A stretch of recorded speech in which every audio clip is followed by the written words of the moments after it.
کسی زمانے کی بات ہے کہ کسی گاؤں میں ایک شخص رہتا تھا۔ وہ بہت زیادہ غریب تھا۔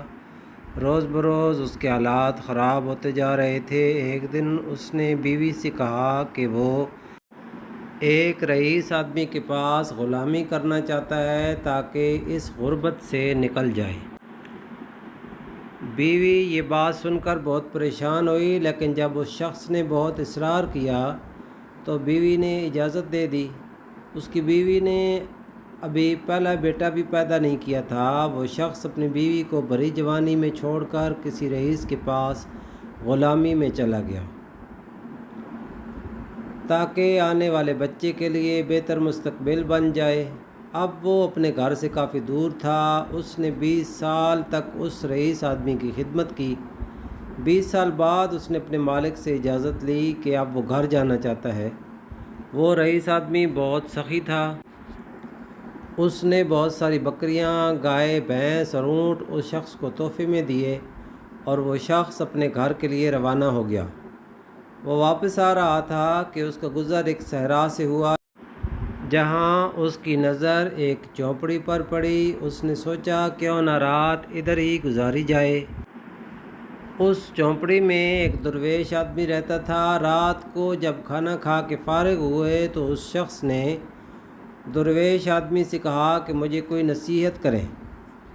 درویش مسکرا کر بولا، ٹھیک ہے، میں تمہیں نصیحت کروں گا، لیکن میں نصیحت کرنے کے پیسے لیتا ہوں، یعنی قیمت وصول کرتا ہوں۔ اس نے قیمت پوچھی تو بزرگ درویش کہنے لگا کہ ہر نصیحت کے بدلے تمہیں ایک اونٹ مجھے دینا ہوگا۔ اس شخص نے بزرگ درویش سے کہا کہ میں بہت مالدار ہوں، نصیحت مل جائے تو اونٹ کی کوئی بات نہیں۔ بزرگ نے پہلی نصیحت میں کہا کہ جب بھی آسمان پر تارے ایک لائن میں دیکھو تو فوراً کسی پہاڑ پر چلے جانا، کیونکہ اس وقت سیلاب آئے گا۔ اس شخص نے کہا یہ نصیحت تو کسی کام کی نہیں، مجھے کوئی اور نصیحت کریں۔ بزرگ درویش کہنے لگے تمہیں اب نئی قیمت ادا کرنی پڑے گی۔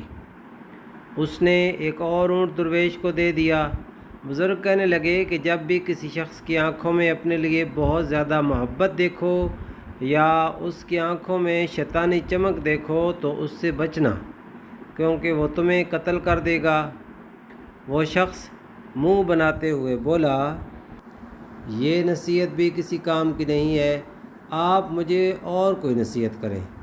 اس نے ایک اور اونٹ بزرگ درویش کو دے دیا۔ بزرگ نے تیسری نصیحت کرتے ہوئے کہا، رات کو پچھتا کر سو جانا، لیکن کبھی کسی انسان کو قتل نہ کرنا۔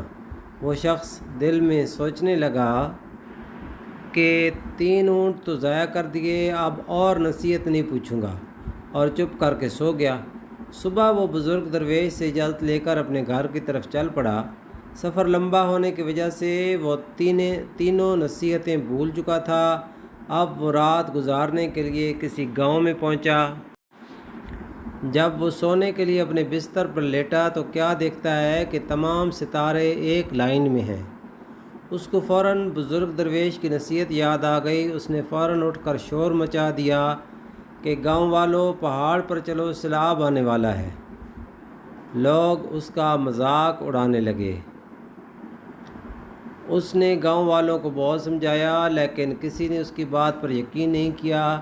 وہ اپنا مال کھول کر پہاڑوں پر لے گیا، اور صبح جب اس کی آنکھ کھلی تو اس نے دیکھا کہ نیچے گاؤں میں سیلاب آیا ہے اور سارے گاؤں والے سیلاب میں ڈوب چکے ہیں۔ سیلاب کا پانی اترتے ہی وہ اپنی اگلی منزل کی طرف چل پڑا۔ اس نے ایک اور گاؤں میں پڑاؤ ڈالا، ایک شخص کے گھر قیام کیا جو کہ باتیں کرنے میں بہت اچھا معلوم ہوتا تھا، لیکن اس کی آنکھوں میں وہی شیطانی چمک دکھائی دیتی تھی۔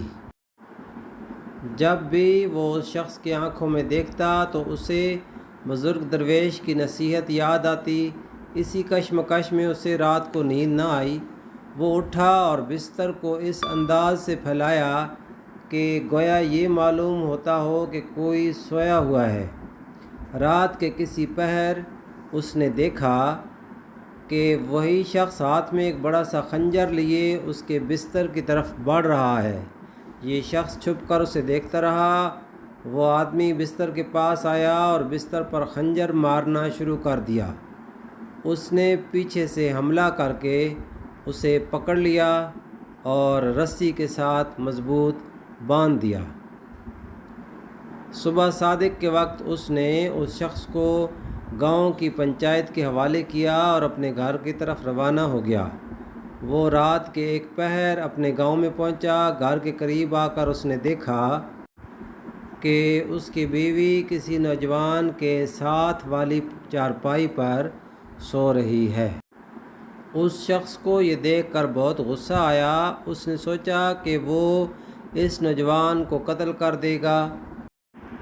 جیسے ہی وہ قتل کی نیت سے نوجوان کی طرف بڑھا تو اس کے دل میں بزرگ درویش کی نصیحت آئی کہ پچھتا کر سو جانا لیکن کسی کو قتل نہ کرنا۔ وہ یہ بات سوچنے لگا کہ پہلی نصیحت بھی کام کر گئی اور دوسری نے بھی کام کیا، لہٰذا اس نے ارادہ کیا کہ وہ ہمیشہ کے لیے یہ گاؤں چھوڑ جائے گا۔ صبح ہوئی تو وہ شخص گاؤں سے روانہ ہوا۔ اس کے دل میں خیال آیا کہ گاؤں والوں سے اپنا حال تو دریافت کروں۔ چنانچہ جب اس نے گاؤں کے ایک شخص سے اپنا ذکر کیا تو اس شخص نے بتایا کہ وہ غریب آدمی تھا۔ برسوں پہلے وہ روزی روٹی کمانے کے لیے یہاں سے چلا گیا اور واپس نہیں آیا، لیکن اس کی بیوی اور ایک بیٹا ادھر گاؤں میں ہی رہتے ہیں۔ اس کا بیٹا اب جوان ہو چکا ہے۔ اب اس کے ذہن میں یہ خیال آیا کہ وہ میرا ہی بیٹا ہے جو میری بیوی کی ساتھ والی چارپائی پر سویا تھا۔ وہ فوراً گھر کی طرف واپس پلٹا۔ گھر آ کر اپنی بیوی اور بیٹے سے ملا اور خوشی خوشی زندگی گزارنے لگا۔ تو دوستو، سچ ہی کہتے ہیں کہ کوئی بزرگ آپ کو نصیحت کرے تو اسے پلے سے باندھ لینا چاہیے، لیکن آج کل اگر کوئی بزرگ نصیحت کرے تو اولاد ڈانٹ دیتی ہے۔ ہر نصیحت پر غور کرنا چاہیے۔ جو لوگ نصیحت پر غور نہیں کرتے وہ پھر پچھتاتے ہیں۔ فجر کے وقت کچھ لوگ تکیے پر سر رکھ کر سوتے ہیں اور کچھ لوگ مصلے پر سر رکھ کر روتے ہیں۔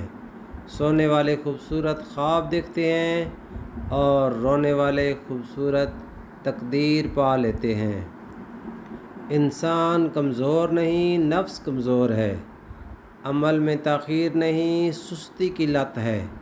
رزق کی کمی نہیں، حرص کی بہتات ہے۔ انسان کا قحط نہیں، بس انسانیت کی تھوڑ ہے۔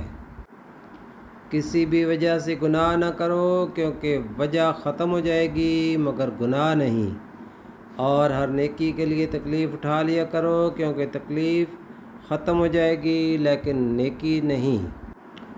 مذہب میں سے انسانیت اور خدمت نکال دی جائے تو صرف عبادت رہ جاتی ہے، اور محض عبادت کے لیے پروردگار کے پاس فرشتوں کی کوئی کمی نہیں۔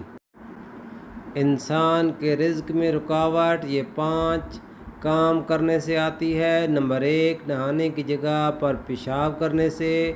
نمبر 2، دسترخوان پر بحث کرنے سے۔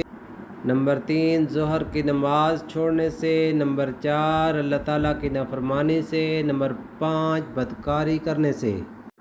محترم حاضرین، ویڈیو پسند آنے کی صورت میں چینل کو ضرور سبسکرائب کریں، ویڈیو کو لائک اور شیئر لازمی کریں، اور ہاں، بیل کو پریس کرنا مت بھولیے گا۔